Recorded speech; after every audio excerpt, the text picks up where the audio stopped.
அனைவருக்கும் வணக்கம். நாம் இப்போ பாண்டியன் ஸ்டோர்ஸ் சீரியலில் என்னெல்லாம் சுவாரஸ்யமான விஷயங்கள் நடக்குதுன்னு பார்க்கலாம் வாங்க. நம்ம மயில் நம்ம சரவணன் என்ன சொல்லணும்னு கேட்காம ஆட்டோவில் ஏற்றி விட்டதுனால ஆட்டோவில் கொஞ்சம் தூரம் வீடு இருக்கும்போதே இறங்கிடுறாங்க.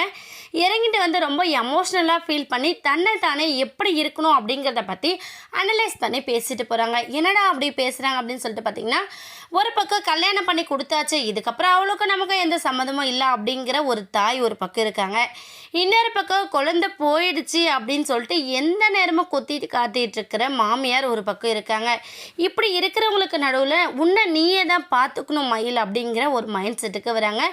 இதையெல்லாம் தாண்டி நம்ம பொய் சொன்னப்பெல்லாம் கண்ணை மூடி நம்மளோட புருஷன் இப்போ உண்மையை சொல்கிறப்ப தப்புன்னு நினச்சி வேண்டவே வேண்டான்னு ஒதுக்கிட்டு இருக்காரு. இதனால் இவங்க முன்னாடி நம்ம தைரியமாக இருக்கணும் அப்படின்னா நம்ம பாதுகாத்துக்கணும் அப்படிங்கிற முடிவுக்கு நம்ம மயில் வந்துடுறாங்க. வந்துட்டாலும் இன்னொரு பக்கம் என்ன பண்ணுறாங்கன்னு சொல்லிட்டு பார்த்திங்கன்னா, நேராக வீட்டுக்கு வராங்க. வீட்டில் அந்த டைமில் நம்ம கோமதியும் அரசியும் உட்காந்துட்டு இருக்காங்க. கோமதி ஒரு பக்கம் துணியெல்லாம் மடிச்சிட்ருக்காங்க. நம்ம மயில் போய் என்ன பண்ணாங்கன்னா, அவங்க பக்கத்தில் பக்கெட்டியை வச்சுட்டு அங்கேயே ரொம்ப வெயில் வேக்கடாக இருக்குது அப்படின்னு சொல்லிட்டு உட்காந்துட்ருக்காங்க. உடனே நம்ம மீனாவும் வேலையிலேருந்து வராங்க. இவங்க இப்படி வந்துட்டுருக்கிறத கொஞ்சம் கூட யோசிக்காத நம்ம கோமதி என்ன பண்ணுறாங்கன்னா, ரொம்ப கேஷுவலாக பேசுகிற மாதிரி நம்ம மயிலை 2-3 வார்த்தையை குத்தி காட்டி பேசுகிறாங்க. என்னடி இப்படி பேசிகிட்ருக்க?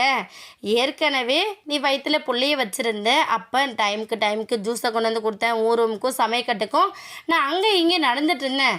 புள்ள இல்லாமையே நீ இப்போ இவ்வளோ டயர்டாக இருக்கே, இப்போ தான் புள்ள இல்லைன்னு தெரிஞ்சு போச்சுல, அப்புறம் என்ன உனக்கு டயர்டாகுது அப்படின்னு சொல்ல உடனே மயில் ஒரு நிமிஷம் அப்படியே ஆஃப் ஆயிடுறாங்க. என்னடா இது இப்படி பேசுகிறாங்களே அத்தை நம்மளை அப்படின்னு சொல்லிட்டு அங்கேருந்து எந்திரிச்சு போயிடுறாங்க.